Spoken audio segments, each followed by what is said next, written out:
আমরা চেষ্টা করি আমাদের মোবাইল যদি 4G গতি থাকে তারাবি যেন 5G হয়। সব কিছুতে স্পিড ভালো না, সব কিছুতে স্পিড ভালো না। আপনার নেটের ক্ষেত্রে স্পিড যত বেশি হবে তত ভালো, বুঝলাম।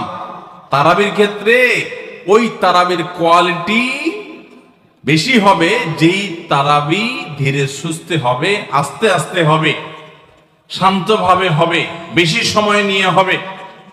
আমরা এখনো এত অজ্ঞানতার মধ্যে আছি ধর্মের ব্যাপারে, যে আমাদের অনেক এলাকার মুসল্লিদেরকে আমি দেখেছি, এখনো দেখা যায় কম্পিটিশনে লিপ্ত হয়।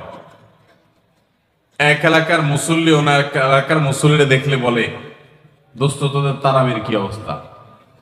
বলো যে দোস্ত ভালোই, তো নতুন হাফেজ নিয়োগ পাইছে তোদের এখানে, তারাবি কতক্ষণ লাগে? বলো দোস্ত 1 ঘন্টা 5 মিনিট। তো এবার আগের দোস্ত বলে যে, বলস কি, আমার তো 55 মিনিটে শেষ। মানে খুব প্রাউড ফিল করতেছে যে আমাদের হাফেজ এত টুকর হাফেজ যে 55 মিনিটে শেষ করে ফেলা।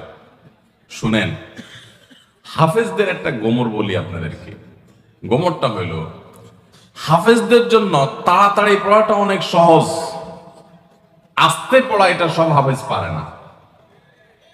বুঝতে পারছেন? যারা গাড়ি চালাইতে পারেন, ড্রাইভিং জানেন, তারা ভালো করে বুঝবেন। গাড়ি জোরে চালাইতে খুব বেশি যোগ্যতা লাগে না, গাড়ি আস্তে চালানোর জন্য যোগ্যতা লাগে। আমি জীবনে যখন প্রথম গাড়ির স্টিয়ারিং হুইল ধরে শেখা শুরু করি, আমাকে ট্রেনিং দিছে নেপালের একজন ভাই, আমার সহকর্মী, সৌদি আরবে ছিলেন, আলেম মানুষ, মদিনা ফারেক, শেখ রিয়াজুল হক। তো উনি আমাকে স্টিয়ারিং ধরে যখন আমি গাড়ি চালানো শুরু করছি, আপনারা যারা গাড়ি চালানো শিখাইছেন বা শিখতে দেখছেন, দেখবেন নতুন নতুন যারা ড্রাইভার হয়, একদম বিসমিল্লাহ বলে মানে শুরু করে, যখন সাধারণত রাস্তাঘাট ফাঁকা থাকলে ভোরে এরকম সময় তো চালায়, তো তখন রাস্তা ফাঁকা পায়, আপনার স্কেলেটার চাপ দিলে গাড়ি ভোঁ ভোঁ করে দৌড়ায়, শান্তি লাগে। আরো জোরে চাপ দেয়, আরো জোরে দৌড়ায়, শান্তি লাগে। তখন দেখবেন পাশে থাকা লোক বলে আস্তে আস্তে, মানে বেশি জোরে, কারণ আপনি কন্ট্রোল করতে পারবেন না। তো আমাকে তখন আমার ওই ড্রাইভিং এর যে শিক্ষক ছিলেন, সে ভাই আমাকে বললেন, যখন আমি মোটামুটি চালাতে পারি, অসুবিধা নাই, তখন উনি আমাকে বললেন, আপনার জন্য এখন সবচেয়ে বড় টেস্ট হলো কত আস্তে চালাতে পারেন। বিশেষ করে ম্যানুয়াল গিয়ারের গাড়ি যদি হয়, আর যদি পরীক্ষা হয় সবচেয়ে আস্তে চালানো, তো নতুন ড্রাইভার বেশিরভাগই ফেল করবে। কারণ আস্তে চালাতে গেলে একটু পরে স্টার্ট বন্ধ হয়ে যাবে, ব্যালেন্স রাখতে পারবে না। তো আমি দেখলাম ঠিক আমারও সে একই অবস্থা হচ্ছে, আস্তে তো পারি না। তো আমি বললাম যে ভাই, আস্তে যে চালাইতে বলো তুমি, আস্তে তো চালাইতে পারতেছি না ভাই, জোরে তো ঠিকই পারি। তো আমার বলতেছে, জোরে পালার জন্য যোগ্যতা লাগে না, তো চাপ দিলেই তো দৌড়ায়, তুমি ব্যালেন্স ঠিক রেখা দেখি কত আস্তে চালাতে পারো। সে আমার গাড়ি থেকে নাইমা বলতেছে, আমি পাশে হাঁটবো আস্তে আস্তে, আমার গতিতে তুমি গাড়ি চালাবা, দেখে পারো কিনা। আমি তো পারতেছি না। বলো যে না, তুমি এখনো পাকা হও নাই। তো হাফেজদের অবস্থা একই রকম। হাফেজদেরকে যদি বলেন যে ধীরে ধীরে পড়েন আপনারা তারাবিতে, দেখবেন অনেক হাফেজ পারবে না, অনেক হাফেজ পারবে না, অনেকে পারবে, কিন্তু গতির সাথে তা পড়া এটা খুব সোজা কাম। ভাইরা আমার, আমরা তারাবিতে গতি দিয়া যদি পড়ি, অনেক মসজিদে আছে হাফেজ সাহেবরা বেচারারা গতি তো সাধে দেয় না, মুসল্লিদের মুক্তাদিদের চাপের চোটে ওই বেচারারা দৌড়ের উপরে থাকে।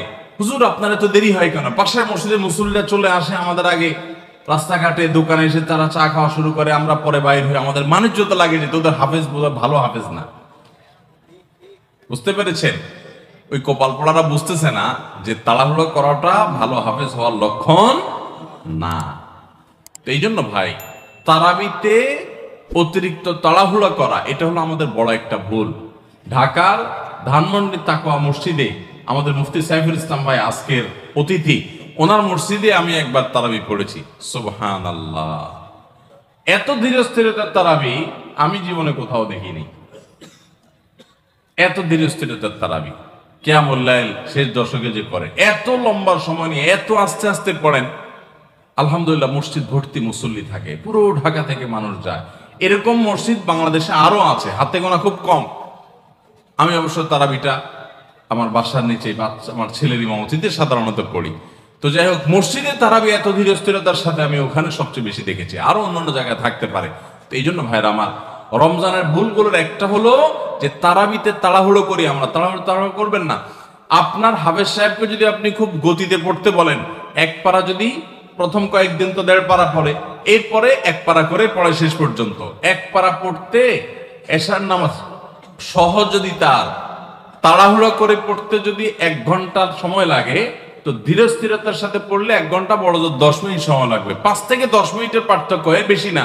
5-10 মিনিটের জন্য আপনার পুরো 1 ঘন্টা তারাবিটা আপনি বরবাদ হয়ে যেতে পারে যদি অতিরিক্ত তাড়াহুড়া হয়, অস্পষ্ট থাকে, তাহলে তারাবি পড়ার কোনো মানেই থাকতে পারে না। এই জন্য তারাবিতে তাড়াহুড়ো করবেন না, ধীরস্থিরতার সাথে পড়বেন।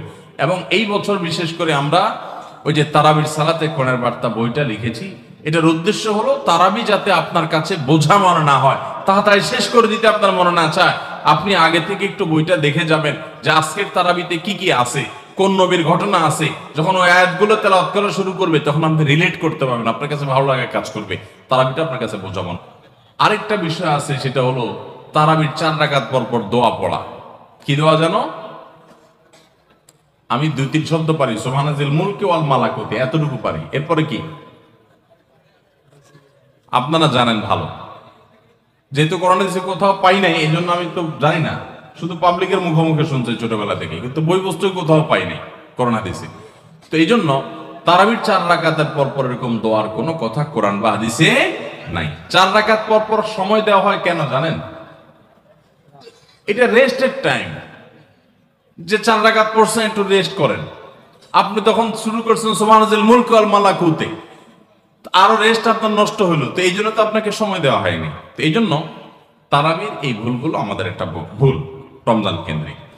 মোবাইল, টেলিভিশন এবং এই জাতীয় ডিভাইসগুলোতে আমরা অনেকে গেমস ইত্যাদি খেলে সময় নষ্ট করি। কারণ দুপুরে খাবারের সময় কাজ নাই, অবসর থাকি, তো দেখা যায় মোবাইলে নষ্ট করে সময়। মহিলারা অনেক সময় রিমোট নিয়ে বসে টেলিভিশনের সামনে সময় নষ্ট করেন, অনেক সময় গেমস খেলে সময় নষ্ট করেন, অনেকে ঘুমায় থাকেন অতিরিক্ত। প্রবাস জীবনে অনেকে আছে ঘন্টায় ঘন্টা এভাবে সময় নষ্ট করেন, কারণ দুপুরে খাবার নাই, সকালের খাবার নাই, সময়গুলোর কাজে লাগানোর সুযোগ পান না। তো এটা বড় ভুল। আপনার রমজানের এই সময়গুলো অনেক দামি, এই সময়গুলো এভাবে নষ্ট করাটা আপনার রমজানকে নষ্ট করার শামিল। এটা